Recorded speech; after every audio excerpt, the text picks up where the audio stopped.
Good evening, sir. Now ovum reaches to fallopian tube. आ जाओ fallopian tube. If ovum meets with sperm at fallopian tube, this is the site of fertilization. fallopian tube का function पूछा जाएगा तुमसे, तो क्या कहा जाएगा? fallopian tube is site of fertilization. ठीक है? That is sperm meets here. Okay. Sperm meets here with ovum and forms zygote. What is coming? Notice कर दे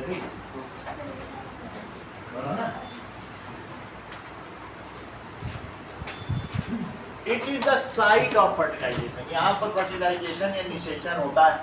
Sperm meets here with ovum and fuses with it. इससे fuse हो जाएगा to form zygote. Now zygote subdivides many folds. Bar divide करेगा many types mitotically. Zygote subdivides या does binary fission. इसमें क्या होता रहेगा बोलो? Binary fission many times.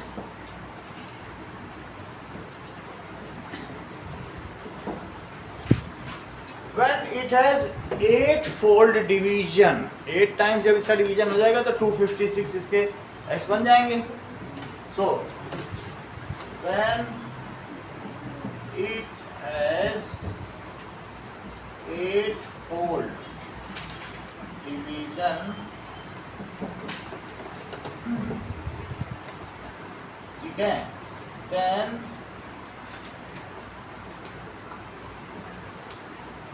it reaches या falls into uterus. अब किसमें गिर जाएगा? यूट्रस में. It takes 6 days. इसमें 6 दिन लगेंगे. Now after 8-fold division, the 256 जो भी cells होंगे, these are encased in a cyst. वो किस में भरे रहेंगे? जैसे प्लाज्मोडियम एक cyst में रहता है, तो इसलिए now after this 8-fold division, it has 256. अब 256 इसमें cells हैं encased in cyst में रहेंगे and called, और नाम क्या रहेगा? embryo. embryo get embedded. वो आपको मालूम है ब्लड एंड म्यूकस लाइनिंग बहुत सॉफ्ट हो, जहां भी अंदर चला गया समझो वहां एक प्लेसेंटा डिस्क फॉर्म हो जाए, एम्बेडेड हो जाएगी. जैसा वीडियो में नहीं देखा था, बस वो कहीं भी चला जाता है. Get embedded in blood and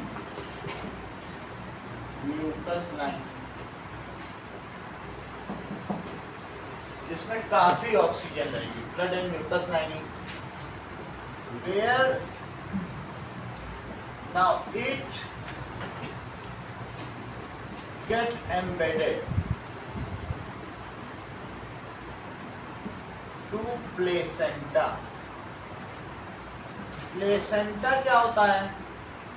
placenta is disc-like structure.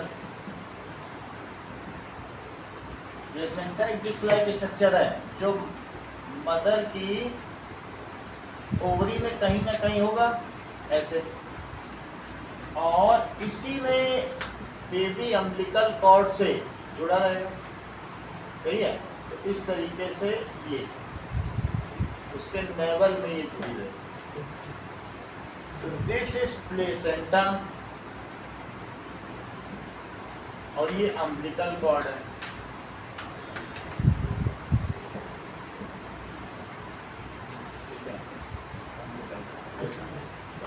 Eight fold division क्या मतलब है? एट फोल्ड डिवीजन का मतलब जैसे 8 से 1 से 2 बनेगा, 2 से 4 बनेगा, 4 से क्या होगा बोलो, 8 से 16 तो मैच्योर होगा, तभी होगा, तुरंत होगा तब तो छोटा छोटा होगा, उसे बढ़ना भी पड़ेगा ना, तभी होगा।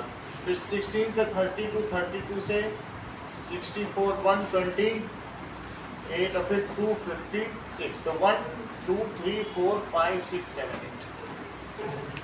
8 फुल डिवीजन हो गया। इतने सेल्स, अब जो ये बनेंगे इसको तुम क्या कहोगे? एम्ब्रियो। पहले सिंगल सेल था, इसे तुम जाइगोट कह रहे थे, इसमें मेल और फीमेल न्यूक्लियाई थे, लेकिन अब ये क्या बन गया? ये कितने दिन में बना? कहने का मतलब है कि जाइगोट से एम्ब्रियो बनने में 6 डेज लगे और फिर इससे फीटस बनने में, तो इसका मतलब है कि टोटल 7 वीक्स और करने। कितना हो गया? तो यहाँ से यहाँ तक कितना हो गया? 8 वीक्स, और 8 वीक्स को क्या कहते हैं? 2 मंथ्स। ठीक है, तो 2 मंथ्स में जाइगोट से फीटस और एम्ब्रियो से फीटस 7 वीक्स में। Placenta is disc like structure. क्या होगा? On back side of it there are various blood capillaries. इसमें क्या होता है? Which exchange nutrition, which supply nutrition, और also it takes the wastage जो ऑफ ग्रोइंग बेबी, इससे सारा एक्सचेंज होता है। So placenta is the site of exchange of materials and wastes. Placenta क्या है? प्लेसेंटा इट गेट एम्बेडेड, तो जो ये एम्ब्रियो एम्बेडेड हो जाएगा और ये it is site, so that is fixing of embryo. इसमें over placenta is called implantation. उसे क्या कहेंगे? प्लेसेंटा में ये आ जाएगा, इम्प्लांटेशन इज कॉल्ड इम्प्लांटेशन। ये जो प्रोसेस इसमें इसके लगने का हुआ, इसे इम्प्लांटेशन कहेंगे। And placenta is the site of exchange of nutritions and waste. Nutrition is supplied to baby and waste are supplied from baby to mother. Placenta is site of exchange of, किसका है? Site of exchange of nutrition and waste. Now, अब देखिए, nutrition is supplied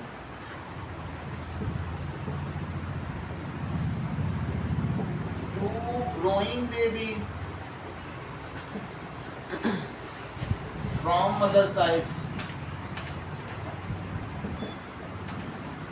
and body waste of baby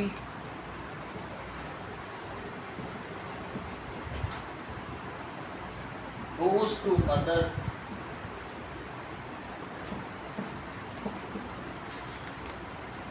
through it.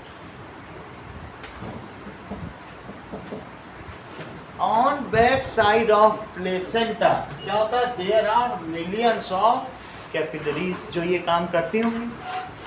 On back side of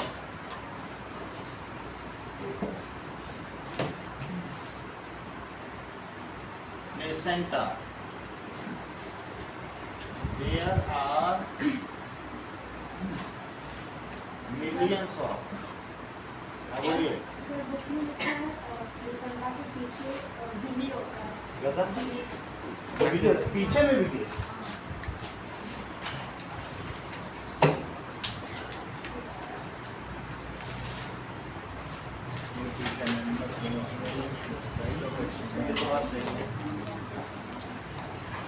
दिखाओ कहाँ लिखा है। Sir यहाँ पे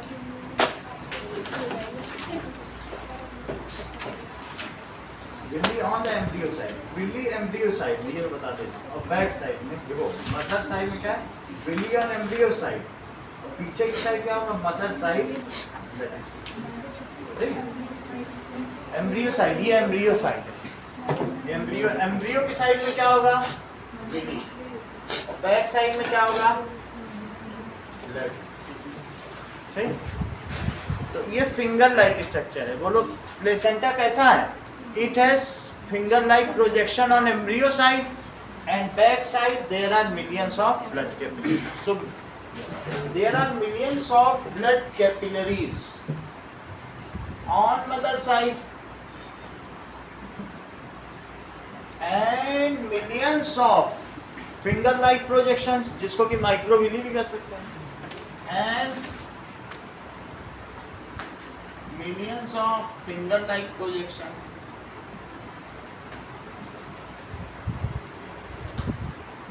ऑन बेबी साइड या एम्ब्रियो साइड। अभी तो एम्ब्रियो ही है, एम्ब्रियो कॉल्ड विली। इसे क्या कहेंगे, विली भी कह सकते हो, चूंकि ये छोटे हैं तो माइक्रोविली कह सकते हो। यहाँ तक की बात हो गई, बच्चा इम्प्लांट हो गया, ठीक है।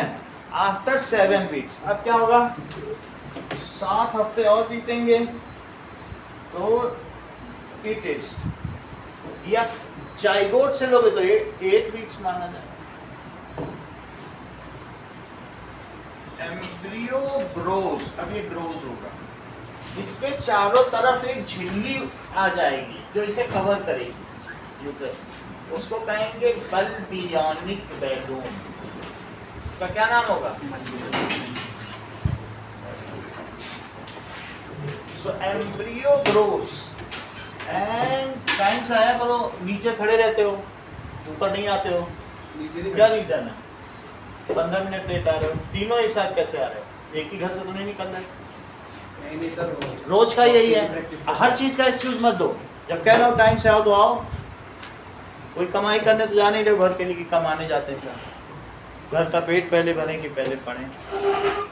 चलो, एम्ब्रियो ग्रोस, ग्रो करता है, और क्या होगा आफ्टर 7 वीक्स, क्या होगा, एंड आफ्टर 7 वीक्स में क्या होगा, that it becomes foetus. During foetus stage its gender can be determined. तब तक इसका हार्ट भी हो जाएगा, ब्रेन भी डेवलप हो जाएगा, और छोटे छोटे अपेंडेजेस यानी हाथ पैर भी निकल आएंगे। तो सर ये बल्बियोनिक बैलून के अंदर जो फ्लूइड होता है वो वेस्ट होता है ना, मतलब हाँ, इसके अंदर भी वेस्ट ही रहेगा, ठीक है। धीरे धीरे वो इसमें जाता रहेगा। तुमने देखा था कि वो कूक कर रहा था कल परसों में, तो फिर वो, लेकिन उसी में तो जाएगा, धीरे धीरे जाएगा, एक साथ तो नहीं जाएगा मतलब। After 7 weeks it becomes foetus, ये फीटस बन जाएगा। एंड फीटस बनने के बाद at this stage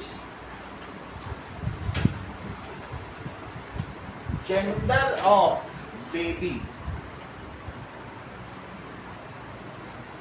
can be determined.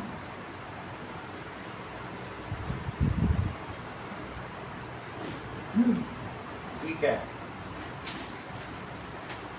Total gestation period, that is the time period from fertilization till parturition, को क्या कहते हैं, time period from fertilization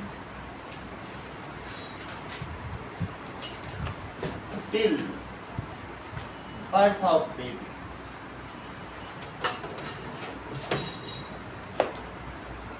is called gestation। इसको gestation पीरियड कहेंगे।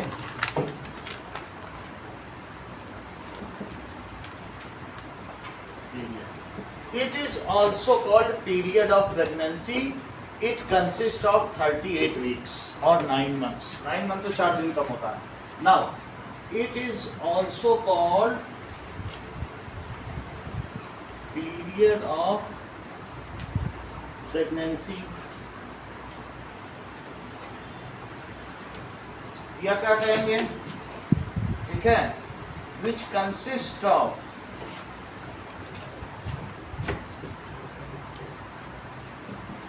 it is of 38 weeks या 9 months. अगर आप देखो तो 38 weeks तो कितना हो जाएगा? 6 आएगा और 7 3 या 21 तो ये 266 डेज हुए और 9 मंथ्स ले लो, हर एक महीना 30 कर लो ना, कोई 31 लो ना कुछ लो, तो कितना होता है? 270 हुए. तो बोलो कितने दिन कम हुआ? 4 days lesser than 9 months. ऐसा हुआ कि नहीं हुआ? तो कितना होगा? अब देखो, now after gestation period क्या होगा? अब देखो, now baby अब 8 weeks का हो जाएगा from fetus stage. Baby fetus grow to a mature baby. ठीक है? In 9 months. फ्रॉम फर्टिलाइजेशन से 9 मंथ या ये 7 मंथ्स कह सकते हो. सो आफ्टर 7 मंथ्स अब फीटस से और आगे बढ़ोगे तो तुम कहाँ पहुँचोगे? बोलो. ये 8 वीक हो गया और ये 7 वीक हो गया. अब इसके बाद मैच्योर बेबी हो गया जिसे अब डिलीवर करना है बेबी. तो 7-8 वीक तो यही हो गया. अब और कितने वीक्स चाहिए? 30 वीक्स. सही. तो आफ्टर 7 मंथ्स फीटस टोटल 9 महीने हैं. 9 महीने में तो 8 हफ्ते यानी 2 महीने यही हो गए. 2 महीने ये और फिर ये 7 महीने 7-4-28. तो हर एक हफ्ते में 2-2 दिन एक्स्ट्रा होते हैं. तो वही बात में बढ़ नहीं जाएगी. चलो क्या लिखेंगे बताइए कि foetus develops into a mature baby after 7 more months.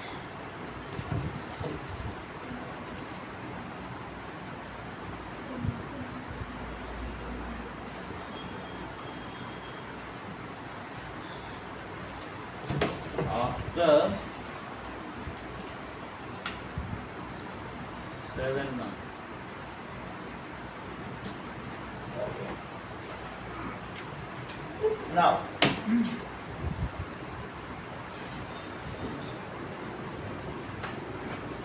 Now, baby is ready to be delivered or parturited. अब क्या हो सकता है? बेबी का डिलीवरी हो सकती है. What is parturition? Parturition का मतलब है coming out of baby from mother's womb is called parturition. During this, the rhythmic contraction and expansion of जो cervix muscles होंगी, इस जो कि cervix सबसे सकरा हिस्सा है उसको एक्सपेंड करना पड़ेगा तभी तो बेबी निकलेगा. तो उसके लिए रिदमिक कंट्रैक्शन एंड एक्सपेंशन होता है बॉडी मसल्स का. और इसको क्या कहते हैं? That is labour pain. इस चीज़ को क्या कहते हैं? Labour pain which causes extensive pain to baby. However this makes the baby stiffer. कभी भी तुमने देखा होगा जो बर्थ कैनाल से निकला हुआ बेबी है और एक जो काट के निकला है, तो कौन ज़्यादा अच्छा होगा? जो बिना मेहनत के निकला है कि जो मेहनत के निकला हुआ है? जैसे कैटरपिलर है और कैटरपिलर से तितली बन रहा है, तो कुछ लोगों ने कहा कि भाई आपने लार्वा से प्यूपा बनाया और प्यूपा से कैटरपिलर बना, तो बार बार अपने चारों तरफ के जाल को तोड़ रहा था, वहाँ पर बना भी हुआ है तितली का जीवन चक्र.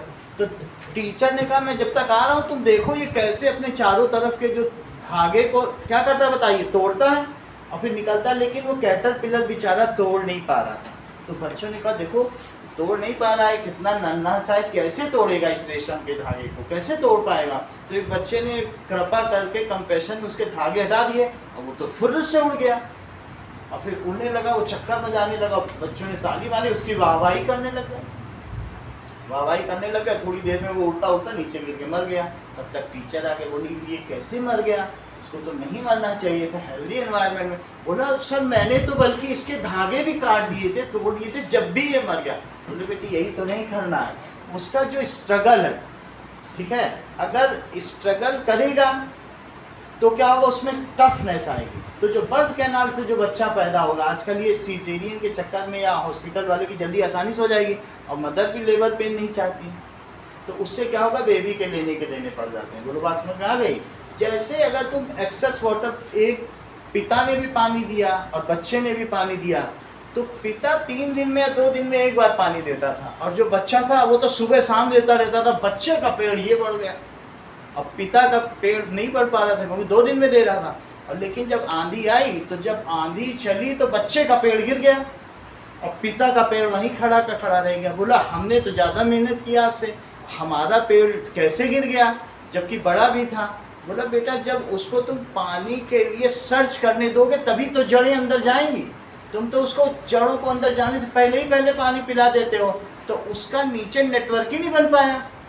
तो किसी भी चीज़ को करने के लिए थोड़ा सा स्कैर्सिटी ज़रूरत होती है। जितनी रूट्स गहरी होती हैं, नींव बनाए बिना मकान बना दो तो क्या होगा, वो तुरंत ही गिर जाएगा, वो तो नहीं रहेगा। तो इसीलिए बर्थ कैनाल से जो होता है उसे लेबर पेन कहते हैं, और ये 245 पिंट्स का पेन होता है। अगर मेल को 143 पिंट्स का भी पेन हो जाए तो मेल की मृत्यु हो जाए, लेकिन फीमेल 245 पिंट्स का पेन सहती है लेबर पेन। और पिंट्स एक दर्द मापने की इकाई है। और शाहजहां की बेगम मुमताज महल ने तो 17 बच्चे दिए थे, उसने 17 बार ये पेन सहा होगा। 17वें बच्चे में उसकी मृत्यु हो गई, क्योंकि जब वो 8 महीने का बच्चा था तब वो घोड़े पे ले गया, बोला हम तुम्हारे बिना रह नहीं सकते हो, कड़बड़ में वो गड़बड़ हो सही है। इस तरीके फिर वो 2 महीने वहां पर युद्ध क्षेत्र में अपनी वाइफ की डेड बॉडी के साथ बैठा, और फिर जब वो बाहर निकला तब फिर उसकी छोटी बहन यानी साली से शादी की। वो उसकी 18वीं बीवी थी, इसीलिए उसको that is the structure of love कहा जाता है। अब देखें तो कितनी बात हो गई।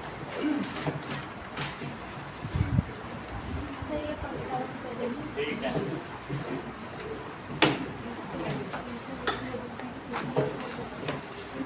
नाउ 7 मंथ्स में बेबी मैच्योर हो गया। अब आगे की बात देखिए।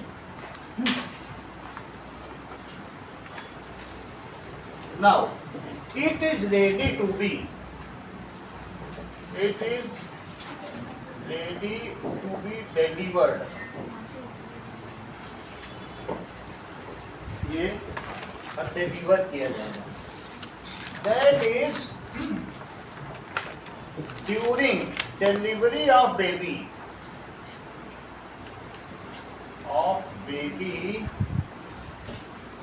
from birth canal। Birth canal का मतलब है वजाइना, is called parturition। तो क्या कहेंगे, सारे टर्म्स पूछे जाते हैं।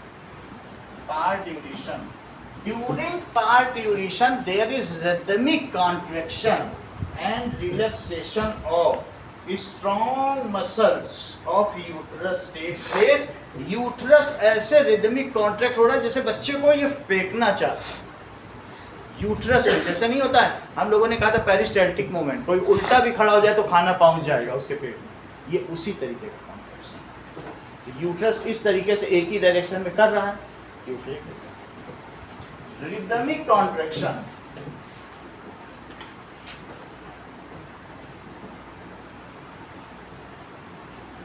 and relaxation of uterus takes place to expel the baby out। उसको बाहर फेंकने को कहते हैं expel the baby। This causes severe labor pain। वैसे तो बहुत सारी जो भी दवाई होती है ना हाई पोटेंसी की, वो सब लेडी को खिलाई जाती है, लेकिन लेबर पेन तो होता ही है, वो सारी दवा भी फेल हो जाती causes severe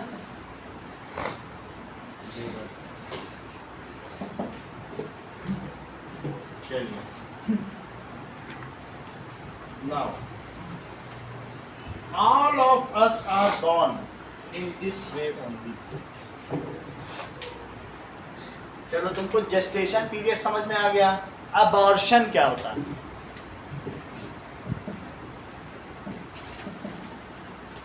If parents या mother do not desire to give birth to baby,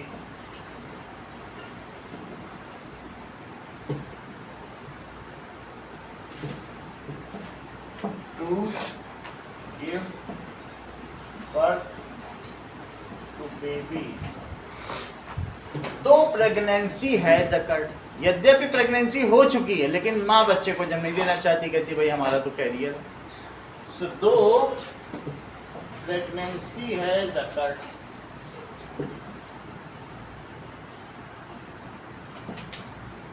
अगर मान लो प्रेगनेंसी अकर हो गई और माँ बच्चे को जन्म नहीं देना चाहती, ये बहुत दुर्भाग्य की स्थिति है.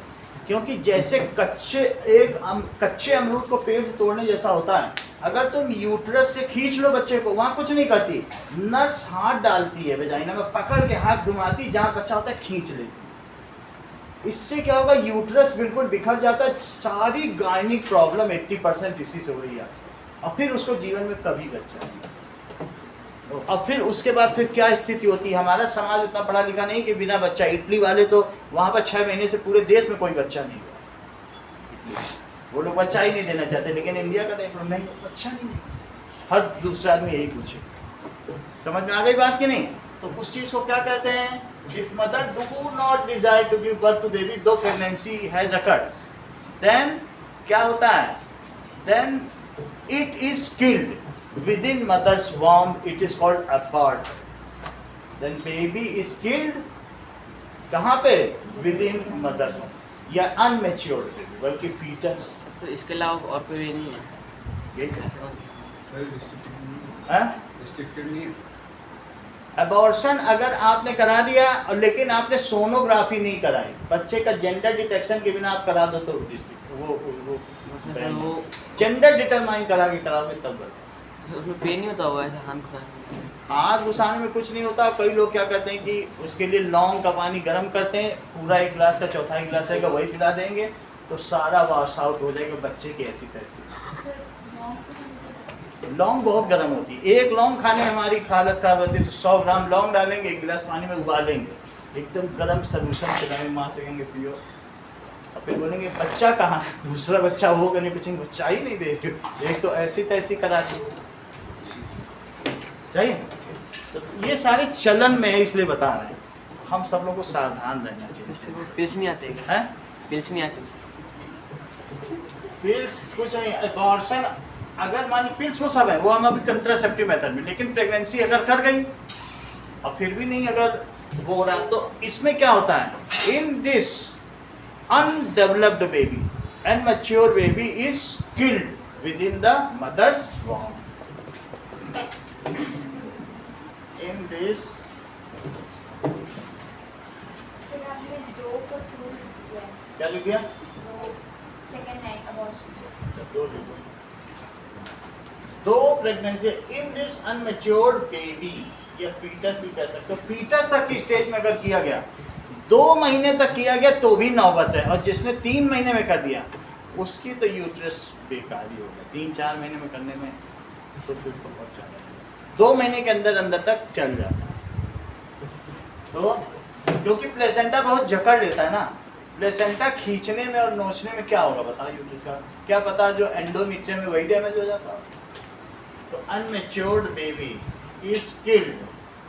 कुछ लोग कहते हैं किल्ड किया और कुछ कहते हैं वॉश्ड आउट. इसकी धुलाई कहते हैं. धुलाई तो क्या करोगे, निकाल दो. इन मदर्स वॉम्ब.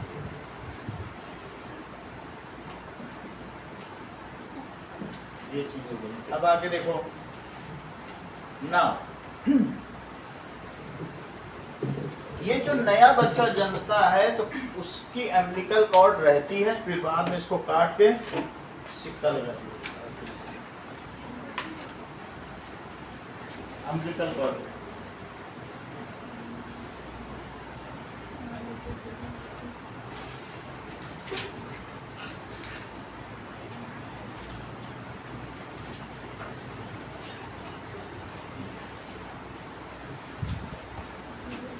इसी से ये माँ से न्यूट्रिशन लेता है, सही?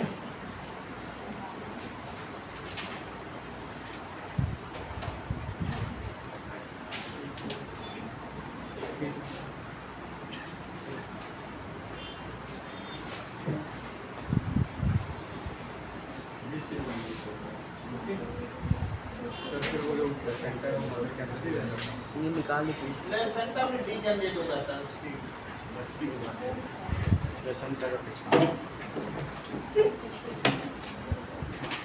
अब आगे देखो, देयर आर 3 स्टेज। कौन कौन सी स्टेज है? एक एम्ब्रियो की स्टेज थी, और ये क्या है बोलो? ये एम्ब्रियो, ये फीटस और ये जाइगोट। तो स्टेज समझ में आ गई बात?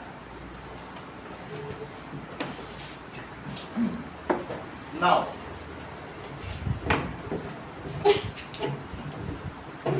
अब देखो, डिफरेंशिएट, ये क्वेश्चन 3 मार्क्स का आता है। Differentiate between zygote, embryo and foetus.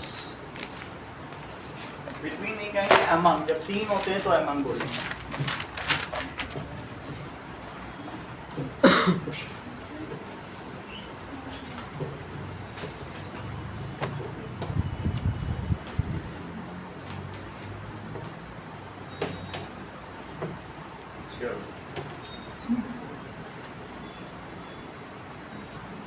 Zygote, embryo,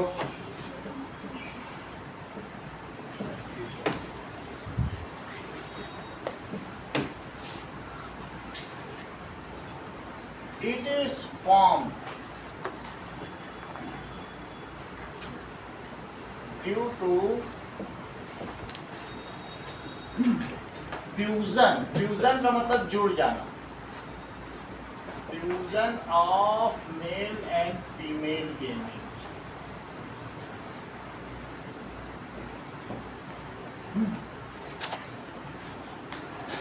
It is formed due to repeated division। क्या होगा? Repeated division of zygote। कई बार ये करेगा तो ये बन जाएगा। It is formed by growth and development।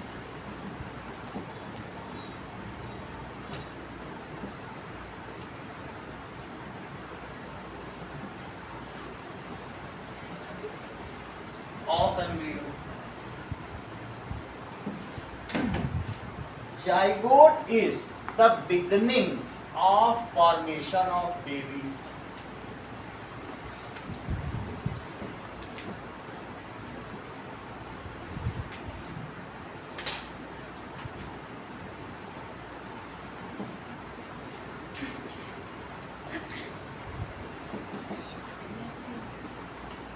जबकि एम्ब्रियो क्या है?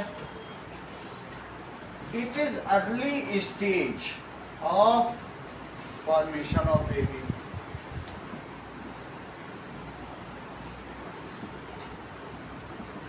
या 1 week early stage of formation.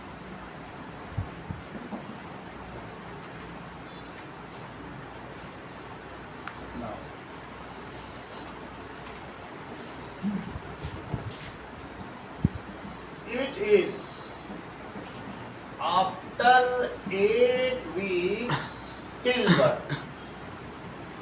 8 weeks के बाद कभी भी ये फीटस ही है, चाहे 7 weeks में किया जाए, 6 weeks, वो सब तो भ्रूण ही है। कहेंगे कन्या भ्रूण हत्या, female foeticide. till birth stage of unborn baby।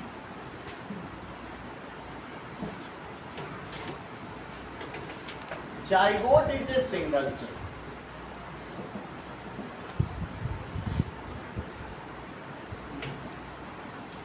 It it is smaller than full stop.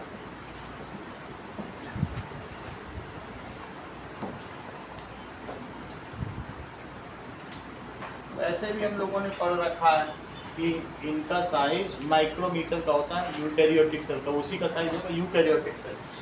जबकि embryo is multi cellular, it is multi cellular. Embryo उतना बड़ा होगा जितना छिपकली का बच्चा। ये कह सकते हैं कि 2 सेंटीमीटर, कितना होगा 2 सेंटीमीटर। जबकि फीटस 5 सेंटीमीटर तक होगा और उससे बढ़ता 5 सेंटीमीटर है नॉनवर्ड, इतना बड़ा तो होगा।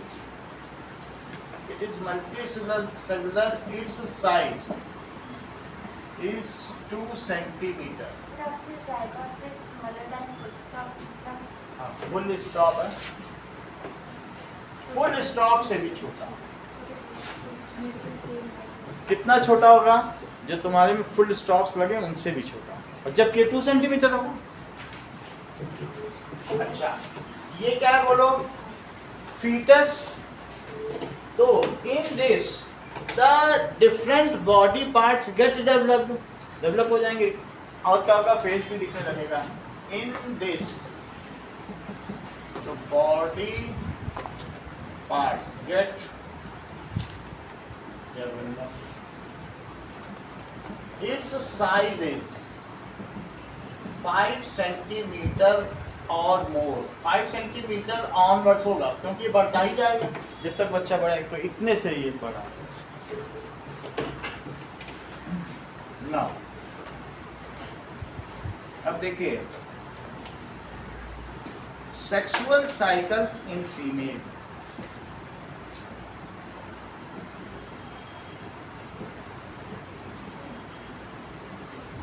It is called menstruation.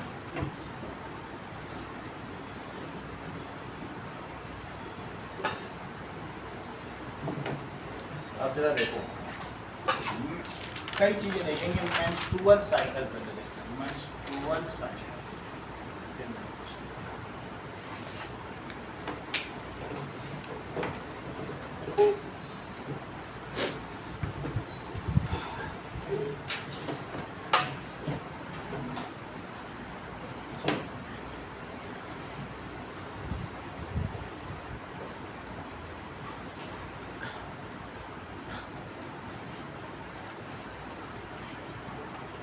menstrual cycle graph।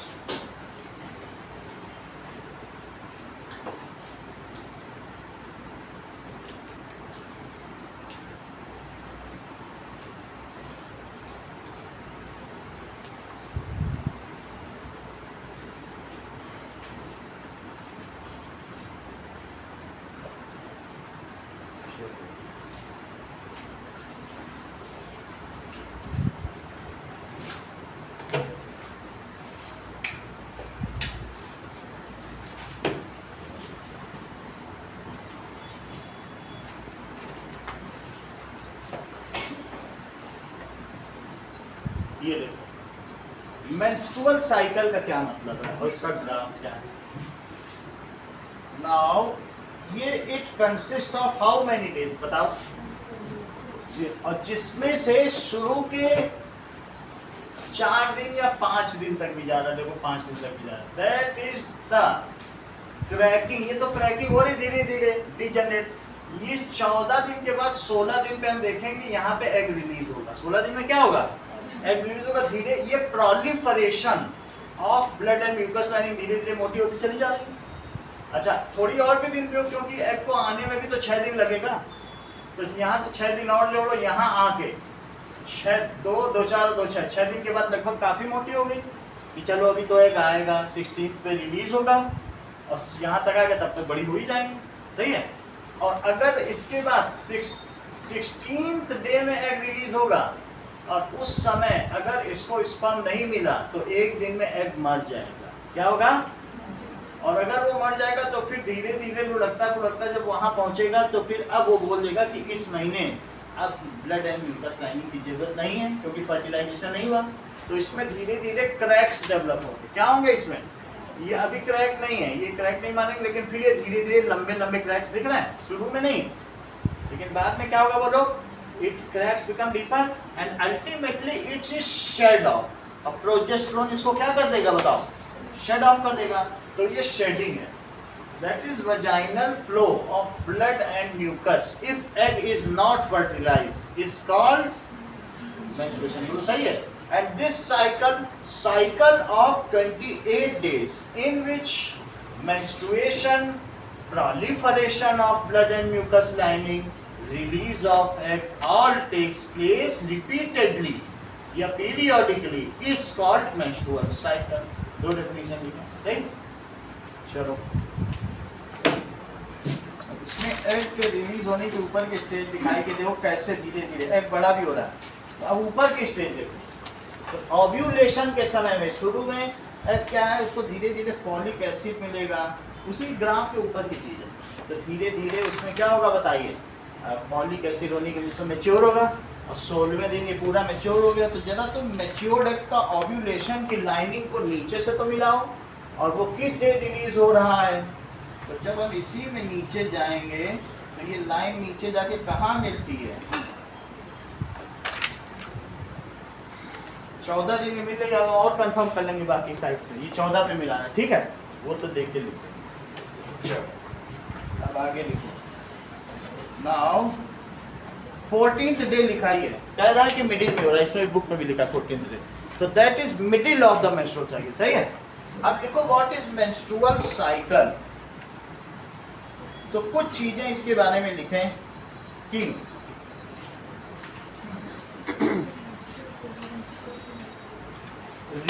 Ovulation क्या होता है, release of egg from ovary. अगर ओवरी में से कोई एग रिलीज हो रहा है तो उसे क्या कहेंगे, ओव्यूलेशन।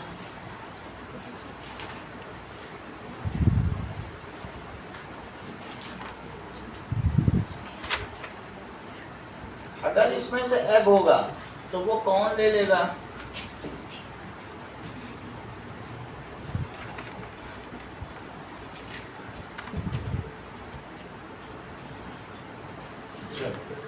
ये एग का निकलना, इसमें से एग निकलना और इसमें चला जाना, इसे क्या कहेंगे, ओव्यूलेशन, सही,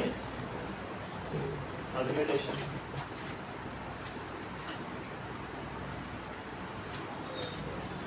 रिलीज ऑफ एग या ovum from ovary is called ovulation. Menstrual cycle, that is a period of 28 days। menstrual cycle या मासिक धर्म से आप क्या समझते हैं,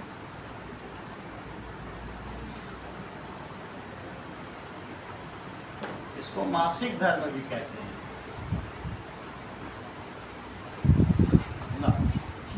A period of 28 days in female during which क्या क्या होता होगा, during which menstruation, शुरुआत कहाँ से हो रही है, menstruation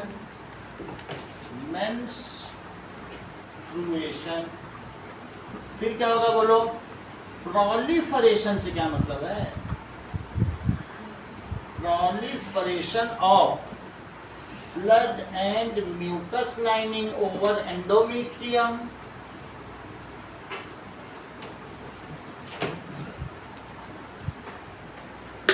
ओवर एंडोमेट्रियम। फिर उसके बाद ओव्यूलेशन, फिर उसका ऑन 14th डे एग का रिलीज होना ही तो ओव्यूलेशन है, that is ovulation takes place. ये सारी चीजें होती हों, it is called menstrual cycle.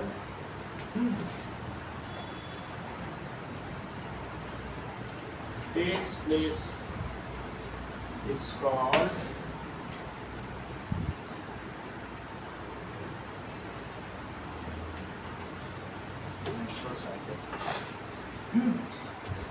This cycle is repeated. If this cycle consists of 28 days, तो लिखा ही है, it is repeated throughout the sexual span of life of women. यानी मीनापॉज से जो है मीनार्की से मीनापॉज तक ये होता ही रहेगा, ठीक है। तो ये साइकिल रिपीट होगा, क्योंकि अगले ऑब्जर्वेशन के लिए पिछली ब्लड लाइनिंग वर्दी नहीं है, अब उसे हट जाना होगा, फिर से नई फ्रेश लाइनिंग बनेगी, ठीक है। तो यहाँ पर जो ब्लड लाइनिंग बनी इसके ऊपर ही बनेगी, ये जो बनेगी इसके ऊपर, वो वर्दी नहीं है, अब इसे हटना पड़ेगा, फिर से नहीं बनेगी।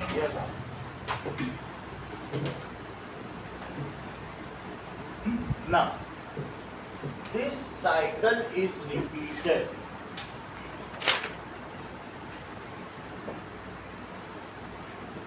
in female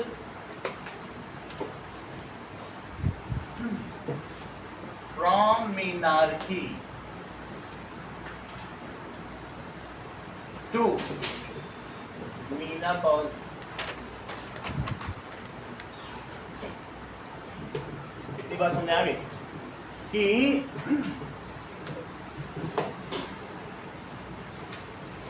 okay.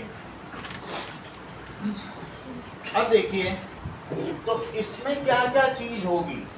सबसे पहले जो ब्लड लाइनिंग होगी 28 डेज साइकिल में, तो 14 डेज पर तो ओव्यूलेशन हो जाएगा, लेकिन जो शुरू में ब्लड लाइनिंग है उस पर क्रैक डेवलप हो जाएंगे, और फिर वो धीरे धीरे क्या होगी ना, वो पूरी साफ हो जाएगी, यानी एंडोमेट्रियम दिखने लगेगा ऐसा। तो इसमें से क्या होगा, that is shedding of blood, ठीक है, that is vaginal flow of blood and mucus is called menstruation. तो ये फेज कौन सा हुआ, शुरू से अगर इसमें देखें तो कौन सा फेज है, देखो शुरू का क्या है, 0 से शुरू करो, तो इसके बाद 0 1 2 3 4 तक है, फिर इसके बाद धीरे धीरे फिर से नई लाइनिंग बनने लगेंगी।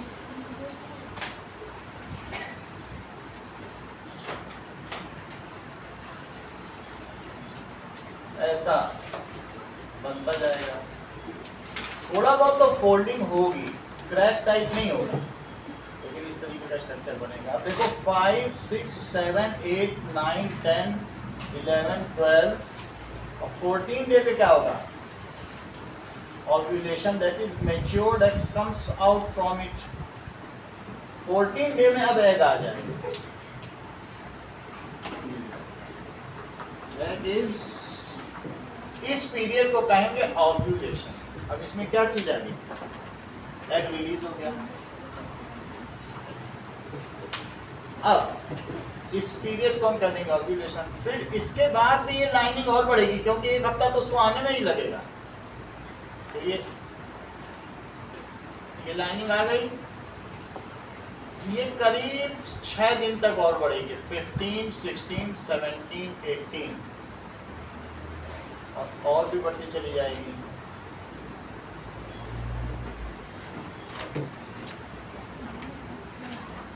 लेकिन इसके बाद फिर क्या होगा, धीरे धीरे क्या होगी, घटने लगेगी। और ये जो घटाने का काम है, degeneration of blood and mucus lining is the work of progesterone, ये किसका काम है, और जबकि बनाने का काम किसका है, एस्ट्रोजन का। इस लेवल तक पहुंच जाएगा तो उसी हाइट तक पहुंचे। आप थोड़ा से और स्मूथ कर, सही है। अब जरा देखो 18 19 20 21 22 23 24 25 26 27 28, इसलिए डीपर क्रैक्स हो जाएंगे। अब कैसे हो गए, इसको और डीपर करना, डीपर का मतलब वो क्रैक्स होने लगे। अब जरा देखिए, अगर मान लीजिए ये 14th डे पे इसकी लाइनिंग मिला, कब मिला दो, 14th डे मिला दी, और अगर 12th डे पर स्पर्म आ गया फीमेल बॉडी में, तो क्या होगा बताओ, 3 दिन वो जिंदा रहेगा, 3 डेज जिंदा रहता है कि नहीं? तो 12th पे गया 13, 14 और 15, तो यहाँ से इतने दिन तक जिंदा रहेगा, तो आराम से मीट हो जाएगा। सही है। तो और अगर मान लीजिए 15th डे को इंट्रोड्यूस किया गया स्पर्म फीमेल बॉडी में, तो भी चूंकि ये 1 दिन जिंदा रहता है तो भी ये मिल लेगा। मान लो एग के बाद भी स्पर्म आता है लेकिन अगले दिन आए, तो भी 1 दिन बाद तो वो एग पकड़ लेगा स्पर्म को, और 2 दिन पहले अगर स्पर्म गया तो स्पर्म पकड़ लेगा एग को, क्योंकि इसकी तो 1 ही दिन की जिंदगी है। तो इसका मतलब है ये पीरियड कैसा होगा, इट इज कॉल्ड, ये जो है फर्टाइल पीरियड, ये फीमेल का कौन सा पीरियड कहलाएगा। लेकिन बिल्कुल मेंस्ट्रुएशन ऐसा होना चाहिए कि 28 डेज का ही हो। आजकल फीमेल में इरेगुलर मेंस्ट्रुअल की भी समस्या है, क्योंकि ऐसा होता है कि जो उनकी लाइफ स्टाइल हमारी है वो हेल्दी लाइफ स्टाइल नहीं है। हेल्दी यानी सोना जगना सब एक जैसा नहीं होता है, कभी कभी हेक्टिक लाइफ स्टाइल भी हो जाती है।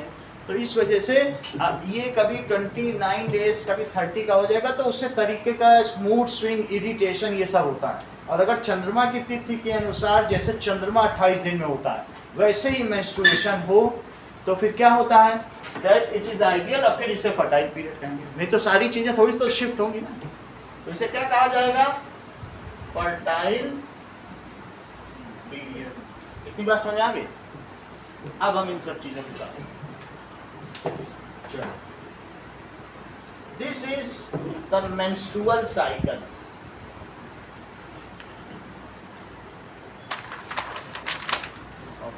चलिए, ये होता रहेगा, and in each menstrual cycle new blood lining is made and the old blood lining is shed off in each menstrual cycle.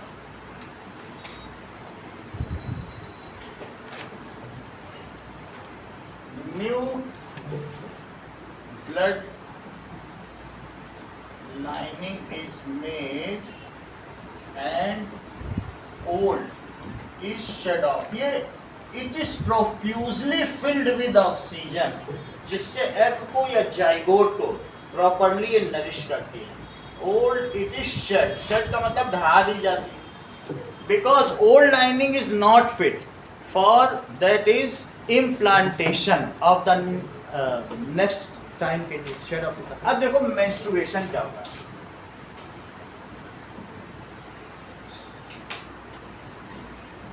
If egg does not get fertilized, तो ये जो मैंने बताया इस पीरियड को क्या कहोगे, ओव्यूलेशन। और यहां से यहां तक क्या कहोगे, बोलो, देखो, प्रोलिफरेशन। इसका proliferation, blood and mucus lining, इसको क्या कहेंगे, दैट इज डीजेनरेशन। इसे क्या कहेंगे, डीजेनरेशन। धीरे धीरे उसमें सिलवट आ रही है, क्रैक्स गेट डेवलप। और इसको क्या कहेंगे, ये पोर्शन को, दैट इज मेंस्ट्रुअल साइकिल।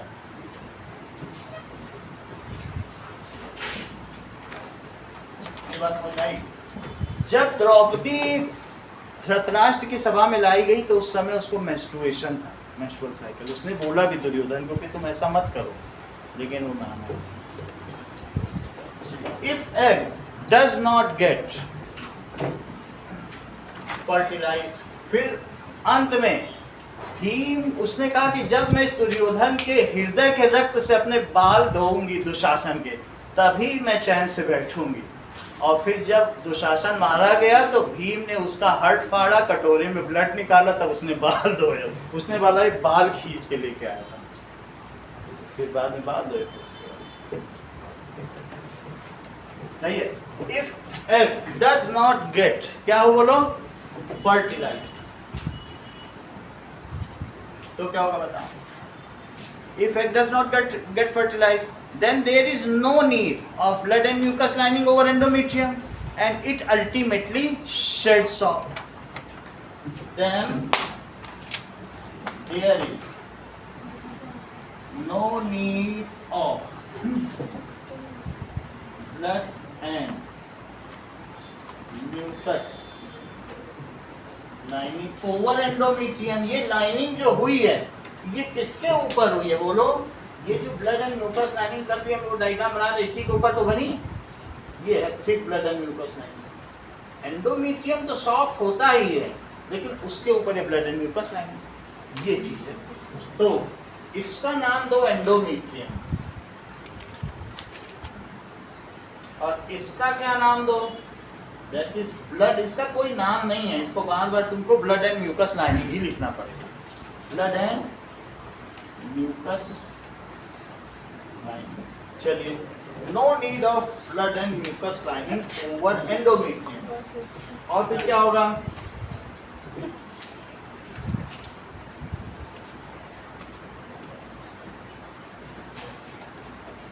ठीक है। So cracks develops in it, deeper cracks developed in it, and it ultimately sheds off. So deeper cracks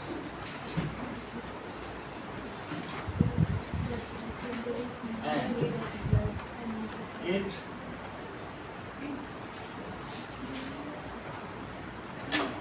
देखो नाउ। हाँ बोलो। सर मेंस्ट्रुएशन के टाइम पे क्रैम्प्स क्या आते हैं? बॉडी में क्रैम्प्स क्यों आते हैं देखना पड़ेगा। अब देखिए, पहली बात है कि फीमेल का हीमोग्लोबिन लेवल लो क्यों रखा गया है? इतना सारा ब्लड हर महीने का जो लॉस होगा, इसीलिए तो उनका 12 तक भी ठीक माना जाता है, जबकि बॉयज़ में 13.5 माना जाता है। तो उनमें ऑक्सीजन लेवल ज़्यादा है, सारी चीज़ें ठीक है कि नहीं? और बाकी फीमेल में ब्लड लॉस की वजह से ये डेलिकेसी रहती है, ठीक है। In it and it ultimately sheds off. तो मेंस्ट्रुएशन क्या है?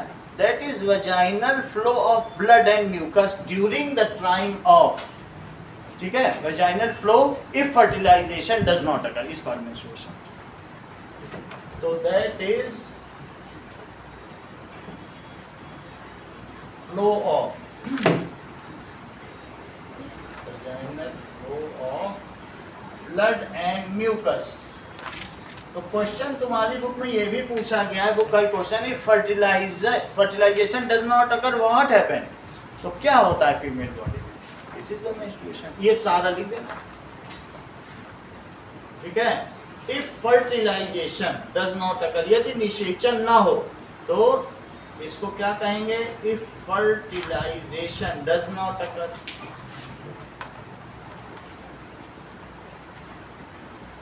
Is called menstruation. चलो, it occurs for the duration of 4 days to 6 days या 3 to 5 days देखो। किसी में 3 days में ही हो जाएगा और किसी में 5 दिन भी लग सकते हैं। So its duration, इसका ड्यूरेशन क्या है? इस 3 to 5 days, ठीक है, in initial span of menstrual cycle. और ये कब अगर करता है? Initial span. It occurs in initial span of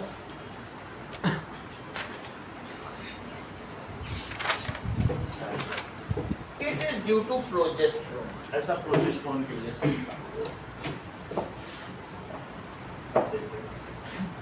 इसमें टेम्परेचर बढ़ा दें।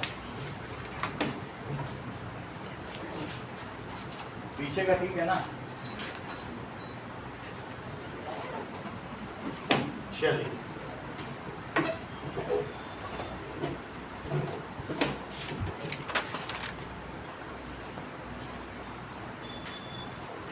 चलो एक और डेफिनेशन इसकी देखो, इसमें लिखी हुई है।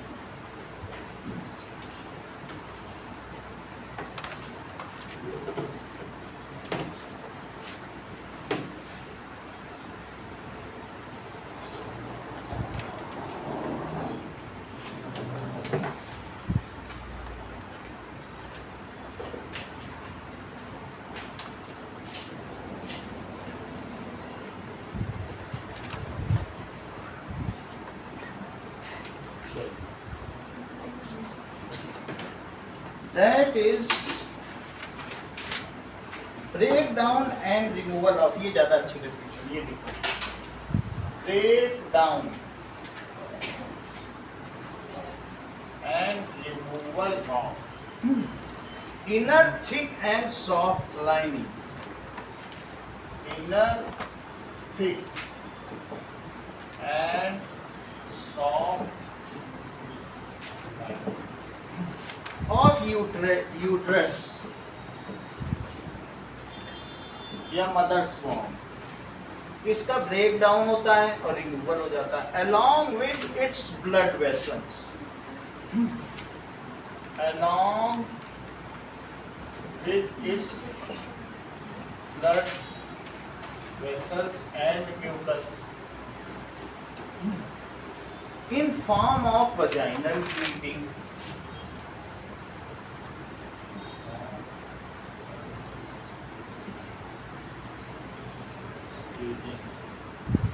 It is called menstrual flow or menstruation. It's called menstrual flow or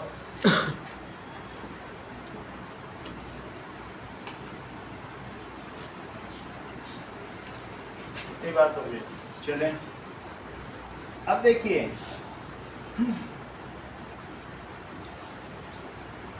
what is, एक और डेफिनेशन लिखे मीनार्की की, फिर से लिख लें। मीनार्की क्या है? That is first occurrence of menstruation. अब मेंस्ट्रुएशन के टर्म्स में लिखो, फर्स्ट अकरेंस ऑफ मेंस्ट्रुएशन होगा तो कहेंगे मीनार्की है। अब साउथ इंडिया में तो अगर मीनार्की होगी, किसी लड़की को या रज्जो दर्शन हो गया तो उसके बाद वहाँ सबको पार्टी दी जाती है। That is first occurrence of menstruation.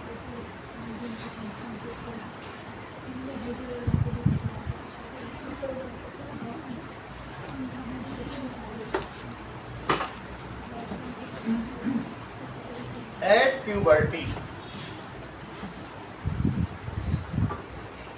is called menarche. So it is, ये भी कहा जा सकता है beginning of reproductive life of girl.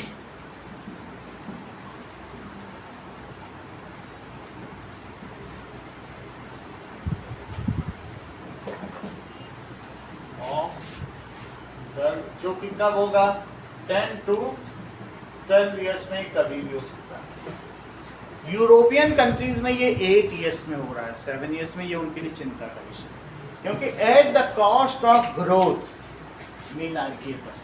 अगर सेक्सुअल फेज शुरू हो गया तो फिर ग्रोथ नहीं होगी बच्चे में, जितनी लेट हो उतनी ग्रोथ चाहिए, है ना। एक बार अगर फूल पेड़ में फ्लावर आने लगे तो फिर पेड़ नहीं बढ़ता है, फिर फ्लावर ही आते हैं, सारी एनर्जी का फ्लो उधर चला जाता है। मीनोपॉज क्या होगा? सर आपने मेनार्की में ई लिखा है। मेनार्की लिखा है? वाई सर मेनोपॉज थोड़ी मतलब मेनोपॉज लिखा है। मेनोपॉज लिखा है।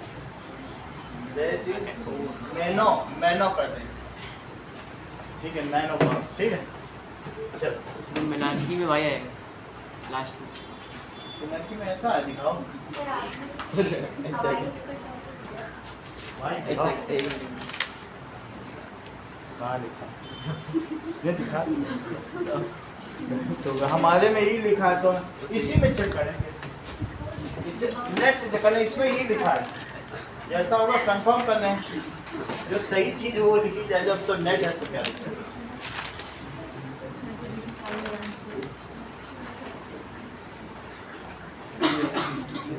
Menarche and menopause. यही है। जो पहले लिखा है तो वाई हटा दो, यही स्पेलिंग है। चलो, now permanent stoppage of menstruation in A women, उसे क्या कहेंगे? अगर वुमेन में फिर अभी यूट्रस ढीला हो जाएगा, फिर उसमें बच्चा होल्ड ही ना कर सके माँ। 80 साल की लेडी को अगर तुम कराओगे कहीं पर, उज़्बेकिस्तान में तो 80 साल की लेडी से बच्चे को जन्म देती है। अगर 80 साल की लेडी उज़्बेकिस्तान में तो 38 साल की लड़की। ये पूरी दुनिया में वो क्या खाते हैं कैसे करते हैं पता ही नहीं चलता। चलिए मेरा पास that is permanent stoppage of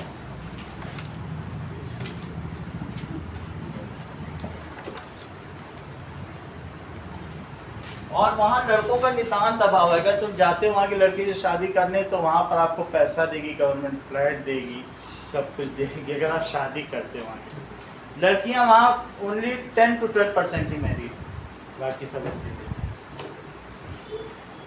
ना। Permanent stoppage of menstruation, menstruation ही खत्म हो जाए तो उसे क्या कहेंगे? Menopause. Stoppage of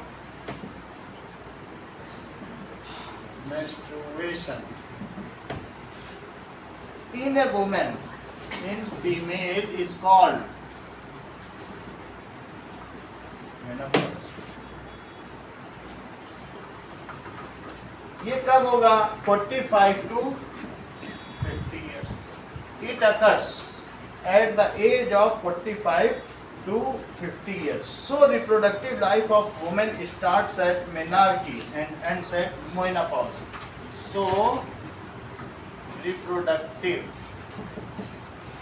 life of female starts at menarche ends at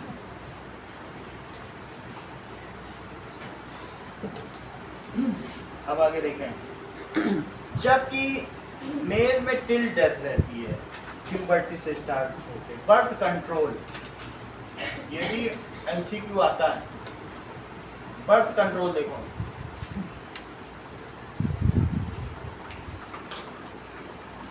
यानी गर्भ निरोध।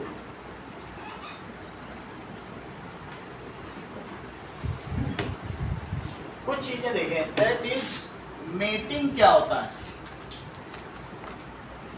Physical union of male and female body so that sperms can be introduced in female body.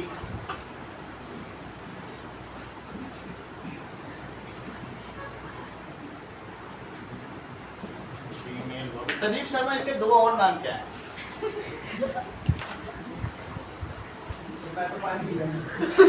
पानी पीते बताइए तो। इट इज कॉल्ड, इसे क्या कहेंगे बताइए? बहुत अच्छा, मेटिंग कह सकते हैं, कॉपुलेशन और कोइटस, तीन इसके नाम दिए। कौन कौन से? हर टर्मिनोलॉजी अपने आप में फिर वहाँ याद नहीं रहेगा तो सब चला ही जाता है, इसे याद रखना, पकड़ना, इसके सब नए सब हैं। अब जरा देखो, दैट इज बर्थ कंट्रोल की जरूरत ही क्या है इस चीज के बारे में?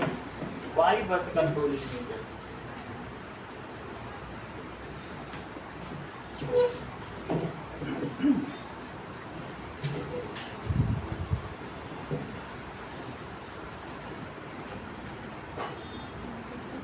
Other name of birth control is called contraception. So पहले समझो है क्या बर्थ कंट्रोल या कंट्रासेप्शन क्या है?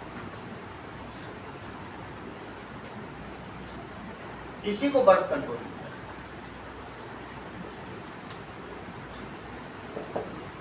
If mating is done but avoid fertilisation, mating तो हो लेकिन फर्टिलाइजेशन ना करे, so method adopted to avoid fertilization though mating is done is it is called birth control। बोलो बात समझ आ गई? यही इसकी डेफिनेशन लिखना। मेथड यूज्ड, केमिकल भी यूज किए जा सकते हैं, सर्जिकल भी यूज किए जा सकते हैं, फिजिकल भी यूज किए जा सकते हैं, और इसके अलावा दैट इज अदर कुछ है, इंट्रासेप्टिव और भी डिवाइस है, intra uterine contraceptive IUCD। So that is method used किसके लिए? to avoid fertilization। फर्टिलाइजेशन ना हो ये ज्यादा अच्छा है। एबॉर्शन अच्छी चीज नहीं है। एबॉर्शन अच्छी चीज है क्या? कि हाथ से वो खींच के पूरा यूट्रस हिला डाले और खींच के निकाल दे और फिर इतना ब्लड बहता है कि वो चादर देखो तो हालत खराब हो जाती है, अंदर से दिल है कि कितना ब्लड जहाँ एबॉर्शन कर, ठीक है। यूज्ड टू अवॉइड फर्टिलाइजेशन, दो मेटिंग इज डन।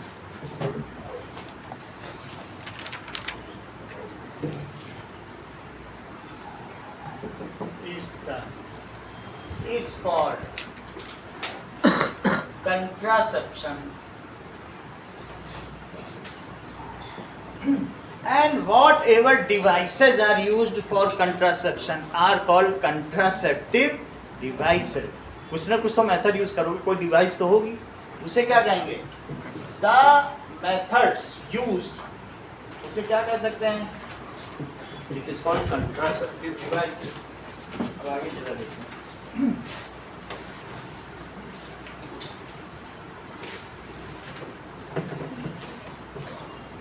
चलिए इतना ही पहले कंट्रासेप्शन डिवाइस का भी देखते हैं।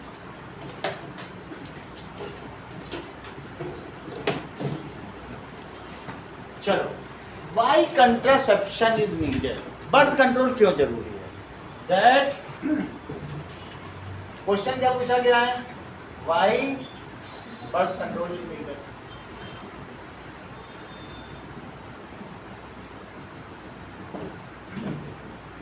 अभी आज का टाइम ऐसा नहीं है कि रोटी खा के लोग गुजारा नहीं करते हैं, रोटी वाले नहीं रहेंगे कि रोटी दाल खा के पूरी जिंदगी। आजकल सबको डिवाइस भी चाहिए और फिर नेट का, इंटरनेट का कनेक्शन भी चाहिए, और बहुत सारे, यूरोप घूमना है तो स्विट्जरलैंड घूमना है तो कहाँ कहाँ का है। तो आजकल जीवन बहुत महंगा हो गया है, सिंपल नहीं रह गया। तो सब लोगों को अपने एस्पिरेशन पूरे करने हैं, और कोई भी बच्चे को जन्म देना या पालना नहीं चाहता।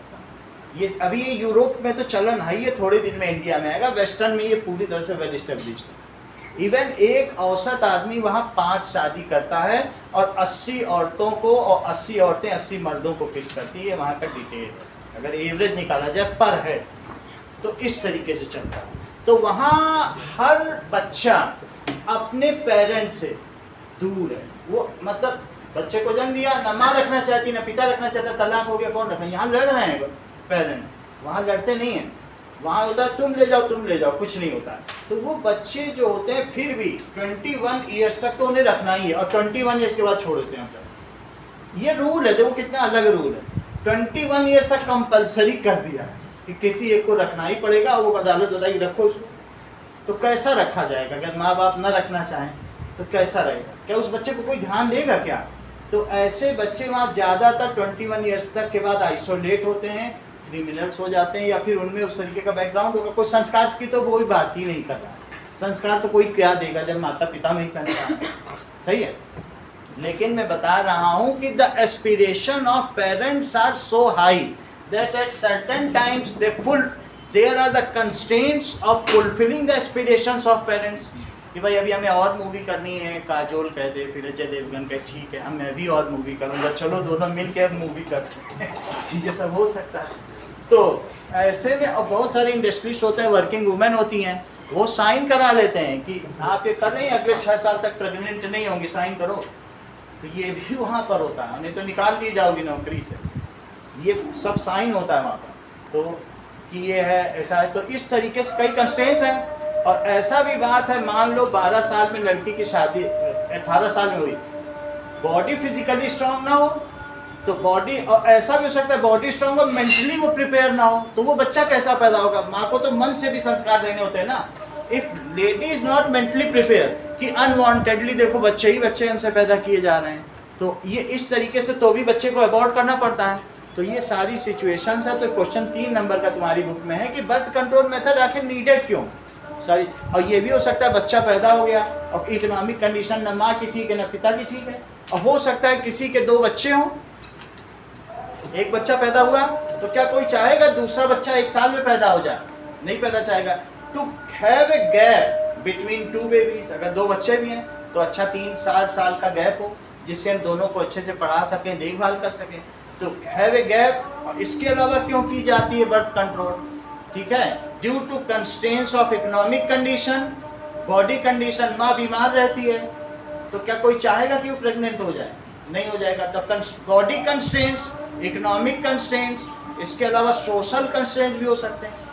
समाज तुम्हें कहेगा कि नहीं ऐसा है वैसा है, कुछ तो कुछ कंस्ट्रेंट कभी डाले जाते हैं तो भी कहेंगे ठीक है अभी नहीं करते हैं बर्थ कंट्रोल, ठीक है कि नहीं। बहुत सारी चीज़ तो वो सभी देखो,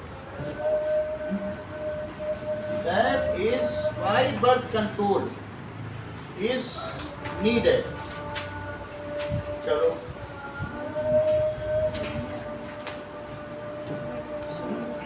दैट पहली चीज, आवर कंट्री इज पॉपुलस। कैसी है? पॉपुलस का क्या मतलब है? ठीक है, there is not sufficient food to fill the belly of all. अभी नहीं है और लोग सोचे नहीं हम तो एक्सपोनेंशियली बच्चे पैदा करते जाएंगे, तो बोलो अगले 10-12 साल बाद क्या भारत सबका पेट भर पाएगा? So government release advisory time to time to control, ठीक है, have control on the number of babies. ऐसा नहीं कि 8-10 बच्चे पैदा किए और गवर्नमेंट प्रोग्राम चलाती जा रही, तो देश की क्या स्थिति होगी? कभी डेवलप हो पाए ना, बच्चे ही तुम्हारे डेवलप हो पाएंगे। फिर 10 बच्चों के नाम भी कैसे याद करोगे? क्या शाहजहां को 18 बच्चों के नाम याद होंगे? और फिर 18 बीवी के 18 बच्चे कितने होंगे? सोचो उनके नाम कितना याद करना, लिखता होगा फिर भूल जाता होगा। क्या बच्चों को शाहजहां का नाम याद होगा? बच्चों को तो याद होगा लेकिन शाहजहां को कैसे याद? और फिर 18 बीवी के भी नाम क्या भूल ना जाता होगा? चलो अच्छी बात। Our country is populous, there is not sufficient food. क्या सबके लिए सफिशिएंट फूड है? Not sufficient food to fill the belly of all. So our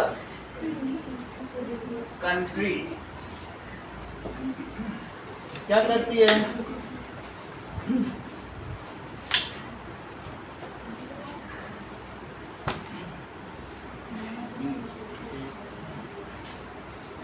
देखो, works hard to meet requirement of all, but population explosion is unfortunate for any country. क्या ठीक रहेगा किसी देश के लिए? जनसंख्या विस्फोट हो जाए किसी देश में, but population explosion is unfortunate, ठीक है, फॉर ए कंट्री। इसलिए किसी भी हॉस्पिटल के बाहर जाओगे वहां डिब्बों में भर के कंडोम्स और डायफ्राम रखे हुए कि भाई अपने आप ले लो, फ्री के हैं सब। उसको क्यों रखें? इसलिए रखें कि आप पैसा नहीं खर्च कर सकते, बच्चे दे दोगे अनवांटेड वो है, ठीक है। That is unfortunate for a country. So government क्या करती है? उसके सरकारी अस्पताल में सबसे ज्यादा यही चीज दिखाई जाती है, गवर्नमेंट, ठीक है। ये क्या करती है? It gives advisory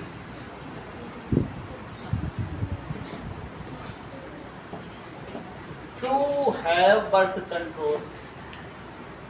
birth control भी कह सकते हो, या हम दो हमारे दो।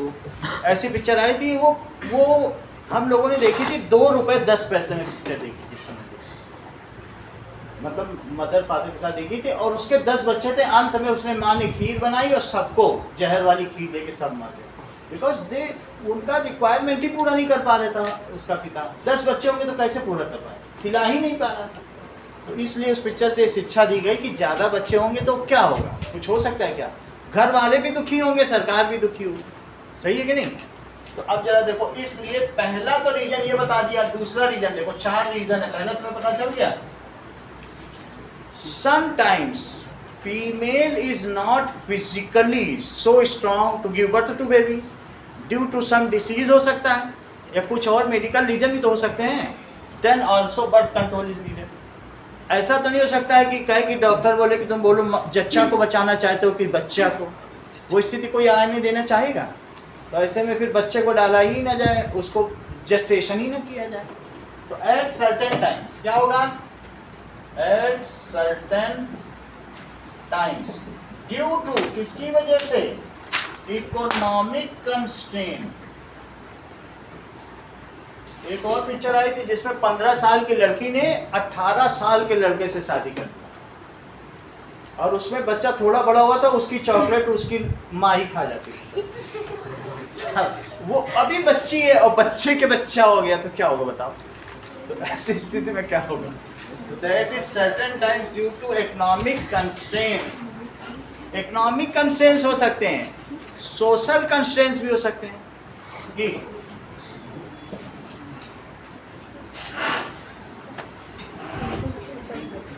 ठीक है। That is married couple do not want to avoid क्या होगा? प्रेगनेंसी। मैरिड कपल यही तो करेंगे, मैरिड कपल। या आजकल तो ये भी हो सकता है ना कि असाइनमेंट दोनों ने साइन कर दिया कि भाई ठीक है, हमने जहाँ पर भी जाओगे तो कई तरीके से शर्तें होती हैं ना। That is married couple avoid pregnancy. और तीसरी चीज, मान लो फीमेल भी है कि यानी पहले स्विट्जरलैंड घूम आए फिर हम बच्चे को जन्म देंगे, स्विट्जर अब इटली भी जाना है तो अगले साल यहाँ जाना है, तो 3-4 जगह घूमने के लिए होना चाहिए कि नहीं? ऐसा तो सभी चाहते हैं कि 2-4 साल घूमे, आजकल तो जनरल नियम हो गया 3-4 साल। अगला देखें, तीसरी चीज क्या हो सकती है कि that is due to physical reason या ड्यू टू कीपिंग। कैसा gap? That is justified gap between 2 babies. तो भी तो बर्थ कंट्रोल नीडेड है। जस्टिफाइड या प्रॉपर गैप, दोनों बच्चों की अच्छी परवरिश हो। बिटवीन 2 बच्चों को सिबलिंग्स कहते हैं। क्या कहते हैं?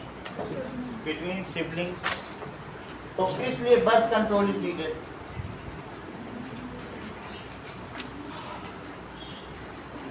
और चौथी चीज होती है due to physical constraints of female body, either due to disease, और कहीं कहीं तो लोअर एज में भी शादी हो जाती है। सो ड्यू टू फिजिकल, ये क्वेश्चन बहुत पूछा जाता है कंस्ट्रेंट, क्योंकि गवर्नमेंट के इंटरेस्ट का question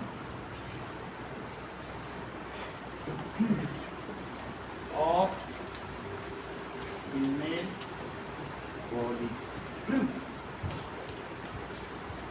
physical constraints of female body either due to disease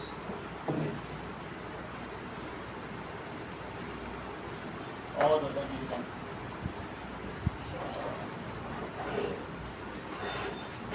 चलो, ये तो बात हो गई birth control.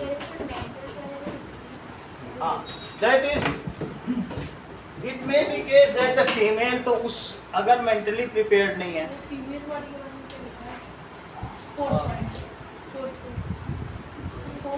Either due to disease, या तो ड्यू टू डिसीज हो सकता है, और she may not be mentally prepared, ये भी तो हो सकता है। She may not be mentally prepared, तो इस वजह से गर्भ निरोध किया जाता है। ये तो हम लोगों ने देख लिया। अगर if there is less population then there will be, जितने कम लोग होंगे, जिस समाज में जितने कम लोग होंगे, देखना जैन हो जाए या कुछ भी हो जाए, और कौन से पारसी समुदाय, एक एक बच्चा रखते हैं। जैन की तो जनसंख्या भी कम नहीं, लेकिन वो बच्चा कितना ज्यादा ऊंचा, सब इंडस्ट्रियलिस्ट। कम बच्चे होंगे तो प्रॉपर केयर होगी, प्रॉपर एजुकेशन होगी, तो भी बर्थ कंट्रोल ठीक है ना। So if family size is small then we can give better education, सब कुछ दे सकते हैं कि नहीं, या provide better facility to our children. This is also the reason. सब लोग क्यों छोटा परिवार चाहते हैं बताओ? If family size is small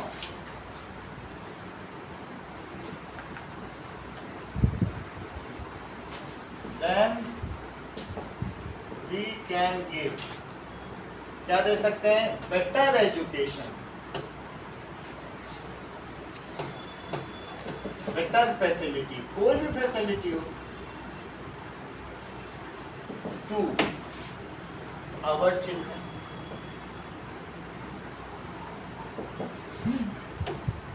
अब देखिए, small family is a happy family.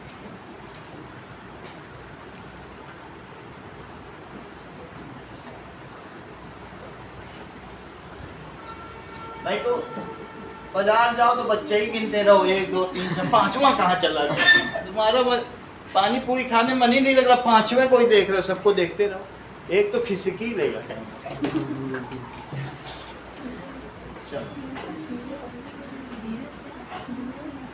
चलो,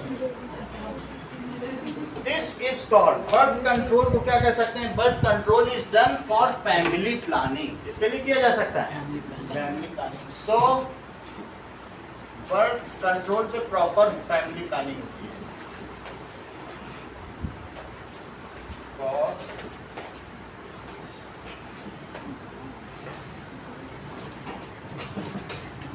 बर्थ कंट्रोल मेथड्स, अगर बर्थ कंट्रोल करना ही है तो बर्थ कंट्रोल या कंट्रासेप्टिव मेथड्स। कंट्रासेप्शन यानी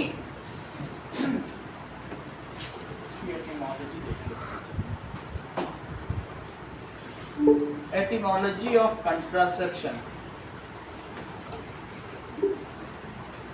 इसका मतलब क्या होता है? कंट्रा मीन्स अगेंस्ट और कंसेप्शन, तो दैट मीन्स प्रेगनेंसी। कंसेप्ट है ना, कंसेप्शन का मतलब तो प्रेगनेंसी होती है, कंसीव कर लिया कोई, और उसका कंट्रा ऑफ कंसीव तो contraception. So that is contraception methods, that is Contra और प्लस कंसेप्शन। इससे क्या बना? कंट्रा। सेप्शन का क्या मतलब है? कंसीव बना है। कंसेप्शन से क्या बनता है? कि कोई अगर कंसीव हो जाता है तो दैट इज प्रेग्नेंट। चलो, बर्थ कंट्रोल में, birth control that is prevention of pregnancy in women is called. Pregnancy तो वुमेन में ही हो सकती है, प्रिवेंशन ऑफ प्रेगनेंसी। अभी कई लोग ट्रांसप्लांट करा लेते हैं ना, मेल भी यूट्रस को। Prevention of pregnancy in women is called contraception, और इसके लिए मेथड है। इसके 4 मेथड है। कौन कौन से 4 मेथड है? That is barrier method,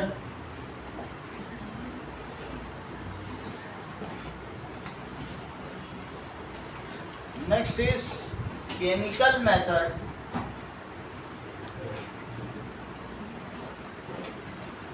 third is surgical method, और चौथा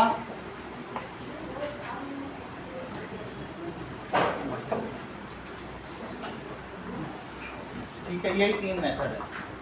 चलो, barrier method, chemical method, surgical method और IUCD, और दैट इज स्टेरिलाइजेशन। पांचों चीज पहले बैरियर मेथड क्या?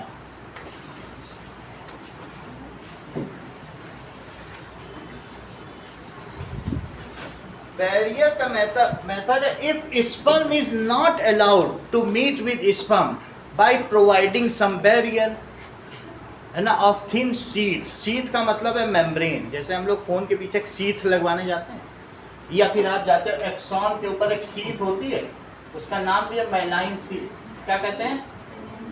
Myelin sheath. माइलिन शीथ नहीं कहते हैं एक्सॉन पर, तो वो चीज होती है। शीथ का मतलब एक कवर होता है।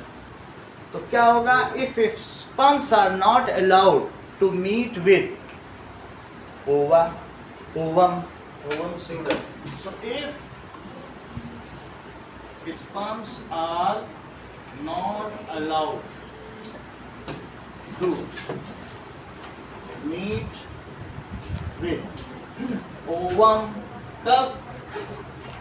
That is during insemination. Insemination हमने किया। इंसेमिनेशन का क्या मतलब होता है कि putting the semen inside female body, it is called insemination. अभी नहीं लिखा है ना ये चीज, हमने लिखवा दिया, लिखवा देंगे। If sperms are not allowed to meet with ovum during mating, mating के टाइम, सही है? During mating, और F में लिख लो coitus interruptus।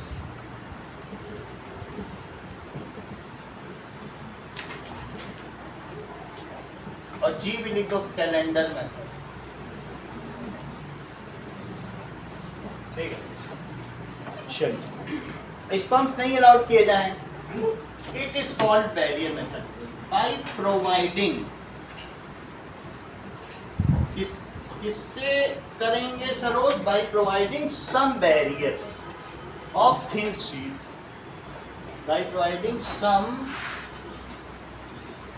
Barrier of thin sheet का मतलब होता है मेम्ब्रेन या झिल्ली, इसको झिल्ली भी कहते हैं, ठीक है? Then it is called barrier method. इसे क्या कहेंगे? Then it is called barrier method.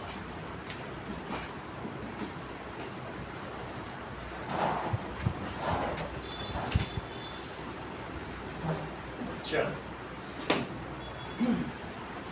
Now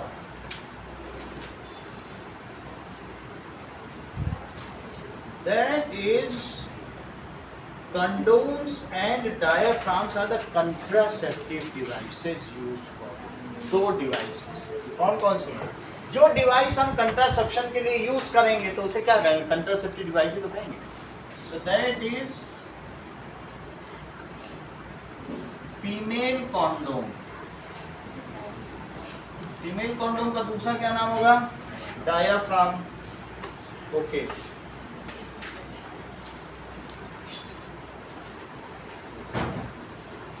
female condom and male condom, तो मेल कंडोम से कंडोम कहते हैं, एंड कंडोम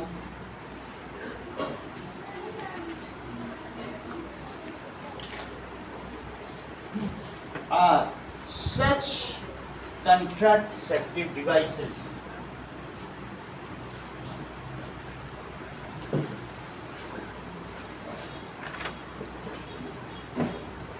अब देखो, These are thin sheaths। ये क्या होते हैं? Thin sheaths होते हैं worn on penis और vagina, ऐसा हो सकता है। और ये जो फीमेल कंडोम होगा वो ऐसे होगा और इसमें बेल्ट होगी, ऐसा होगा।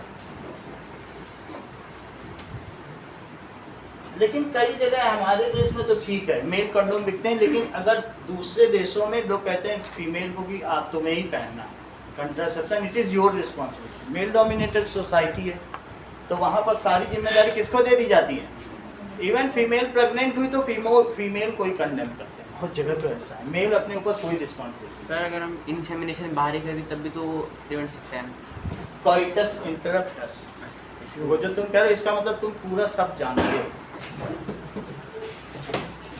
पूरा पढ़ के आए हो, नहीं इतना कैसे जानता? अभी तुमने क्वाइटस समझा? Mating is done but at the time of ejaculation it is done outside vagina, then it is called coitus interruptus. का क्या मतलब है? बाधा।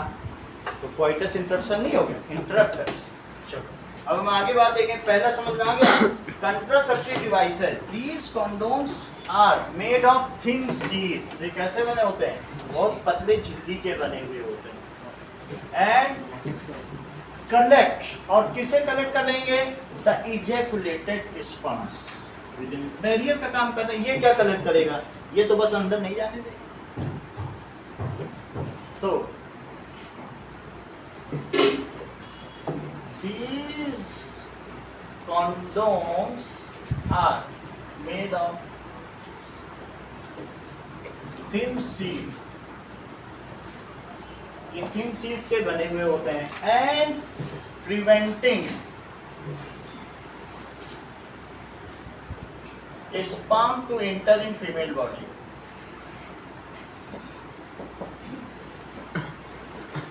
In female body.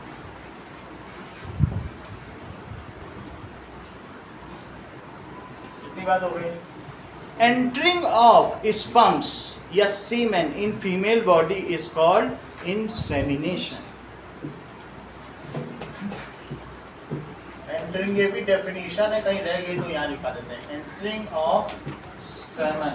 Semen में sperms with nutrition है in female body is called insemination. और कभी कभी ऐसा होता है कि इंसेमिनेशन दो तरीके का है. मान लीजिए मेल में कई बार क्या होता है कि पेनिस इरेक्टाइल ही नहीं होता ड्यू टू कुछ बीमारियां ऐसे हो जाती हैं. ऐसे में आर्टिफिशियल इंसेमिनेशन किया जाता है, ठीक है, इंजेक्शन के मदद से.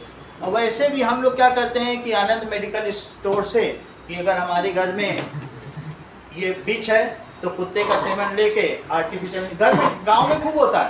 गांव में क्या होता है कि ये 10-10 रुपए का बेचता, फ्रिज इसीलिए तो रखे, घोड़े का सेवन दे दो, बकरी का दे दो, सब बहुत सारे ले जाते हैं इनसे. और फिर क्या किया, बकरी के वजाइना में डाल दिया, बच्चा पैदा हो गया. कहेंगे बढ़िया देना इस बार, बहुत हमें अच्छे बच्चे चाहिए. इस चीज समझ में आया ना. इंसेमिनेशन दो तरीके का है. अब बकरी कहाँ ढूंढी जाए, वहां पर क्या होता था कि पहले गाँव में बैल ढूंढा जाता था, ऑक्स, जिससे कि गाय के साथ उसकी मीटिंग कराई जा सके. और जिसका बैल लाया जाता था उसको फिर एक शराब की बोतल दी जाती थी. लो तुमने हमें बैल दिया, हमारी गाय गाभिन हो गई, यानी बच्चे पैदा करेगी. तो उसकी वजह से, लेकिन अब क्या है, 10 रुपए का सेवन ले जाओ और सिरिंज से डाल दो. सही है कि नहीं. तो if insemination is done naturally then it is called natural insemination. If it is done with syringe then it is called artificial insemination. वो तुम्हारे बस जानकारी के लिए बता दिया, इसमें नहीं है. बस इंसेमिनेशन तो क्या ह्यूमंस में आर्टिफिशियल इंसेमिनेशन तो होता ही है, ठीक है. दैट इज इतनी बात है. जैसे दुबई में किसी का पति है, वो 5 साल से नहीं आ रहा है, तो उसने हवाई जहाज से भेज दिया, लो मेरे नाम का बच्चा पैदा कर, बच्चा पैदा कर दिया उसके नाम. ये चीज होती है आर्टिफिशियल इंसेमिनेशन. समझ गया ना ये चीज. अब जरा देखना, तो ये जो कंडोम्स हैं ये हमें किस बीमारी से बचाएं? Sexually transmitted disease. So there are certain disease which occurs during the time of intercourse. Mating का दूसरा नाम क्या है? इंटरकोर्स. तो उससे हमें बचाते हैं. तो इट इज, इसका ज्यादा फायदा, इसलिए इसके बारे में पूछा जा सकता है. देखो इस चीज during the time of intercourse, ठीक है, सम सेक्सुअली ट्रांसमिटेड डिसीज में इन्फेक्ट द पार्टनर. ऐसा तो हो सकता है ना. तो आप समझिए 10% लोग बीमार थे कांगो में, जब उन्होंने शुरू में हम लोगों ने कहा कि इंसानों ने गोरिल्ला से मीटिंग करी, तो उनकी वजह से हमारे अंदर एड्स आ गया. 10% लोगों को एड्स था. वो फिर आपस में वहाँ इतनी पॉलीगेमी है, भ्रष्टाचार है कांगो में, कि वहाँ 80% लोग एड्स से पीड़ित हैं और 10% पॉपुलेशन हर साल मर रही है. और वहाँ का जो जितना जीडीपी है उसका 40% जीडीपी एड्स से लड़ने में. देश क्या तरक्की करें. सबसे ज़्यादा जो हम लोग जाते थे एयरफोर्स के लोग कांगो या सूडान, सबसे ज़्यादा यही कहा जाता था, भाई बच के रहना, क्योंकि वहाँ ये फैला हुआ है. तो ऐसे लोग हैं, और ऐसे लोग हैं वहाँ पर. तुम एक दिन खाना दो, तुम जो बाहर डस्टबिन में ना ड्रम में डालते हो, तो उसके लिए वो लड़ते हैं. तुम एक वो गंदे खाने के लिए जिसमें बदबू आ रही, तुम जाना भी पसंद ना करो, और एक दिन खाना दो, वो 3 दिन तुम्हारे यहाँ मन लगा के काम करेंगे, खुश हो. वो 3 दिन में एक बार खाते हैं. अगर उनसे कहो कि हम दिन में 3 बार खाते हैं, वो यकीन ही नहीं करें इतना खाना ही. और वो क्या करेंगे, मटन का शोरबा बना लेंगे, कुछ जैसे मीट वीट लेके खूब पानी डालेंगे, वो पानी पी लेंगे, बस वही उनका खाना, शोरबा पीते. कई जगह बहुत मुश्किल है. तो क्या लिखें, during the time of intercourse some sexually transmitted disease. अभी 2 मिनट में खत्म करते हैं. फिर हम सम सेक्सुअली ट्रांसमिटेड डिसीज जैसे सिफिलिस, वार्ड्स, गोनोरोइया, एड्स इतनी खतरनाक हैं कि वो पूरे बॉडी में कई जगह क्या हो जाएंगे, दाने निकल आएंगे।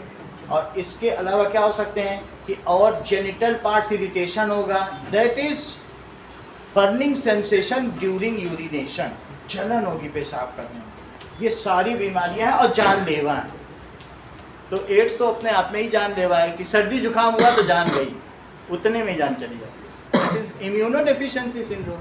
लेकिन इन सब से अगर पार्टनर को हुआ तो एक दूसरे को दोष देते हुए पूरी जिंदगी बीतती, बोलते तुमसे हमको हुआ, वो कहते नहीं हमसे तुमको हुआ, इसी में लड़ाई चलती है। सारी लड़ाई तो बिस्तर से ही शुरू होती, वरना कौन किसको, शुरू में तो सब महबूबा महबूबा कहते हैं, तो लड़ाई तो वहाँ से शुरू हो जाती है। क्यों? क्योंकि अल्टीमेटली लोगों ने एक दूसरे के ऊपर जिम्मेदारी डाली। और हम लोग ऐसे हैं, हमारा भारतीय समाज की बीमारी को छिपाए छिपाए ही शादी कर लेता है, पेरेंट्स को ही नहीं बताता, पेरेंट्स भी पूछ नहीं रहे, उनको भी मोबाइल चलाना मतलब देयर आर सम कंस्ट्रेंट। अगर हमारे यहाँ सेक्सुअल एजुकेशन प्रॉपर हो तो ये तो छोटी चीज़ है, अगर इनिशियल स्टेज में ठीक हो जाए तो हो जाए, लेकिन ना बच्चे बताते हैं, तो वो एक तरीके का हिडन शाइनेस है जिसकी ज़रूरत नहीं है, और अपना अच्छा कैरियर, ब्रिलियंट कैरियर ख़राब कर देते हैं, जबकि सबके इलाज स्टेज मौजूद हैं। जब कोई बीमारी 4th स्टेज में पहुंच जाएगी तो तुम क्या कर सकोगे, कुछ कर पाओगे? जितने गुण धरे के धरे रह जाए। तो वही बात है। लेकिन बताइए, सम सेक्सुअली ट्रांसमिटेड डिसीज,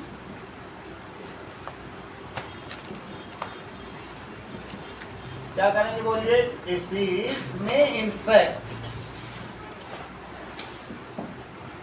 कर सकते हैं partner. So barrier method saves spreading of STDs, ठीक है? सो बैरियर मेथड क्या करता है बोलिए? Is effective in spreading. अगर वहां पर भी कॉन्गो में फ्री में कॉन्डोम बांटे जाते तो आज हालात कुछ और होते। इफेक्टिव इन स्प्रेडिंग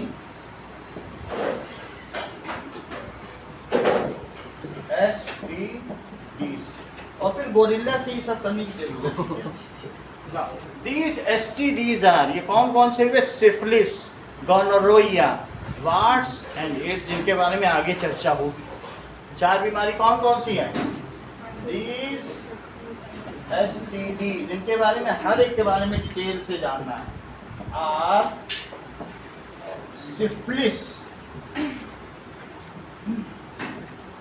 मैंने तो 4th स्टेज में बीमारियों को लोगों को होते हुए देखा, ठीक है?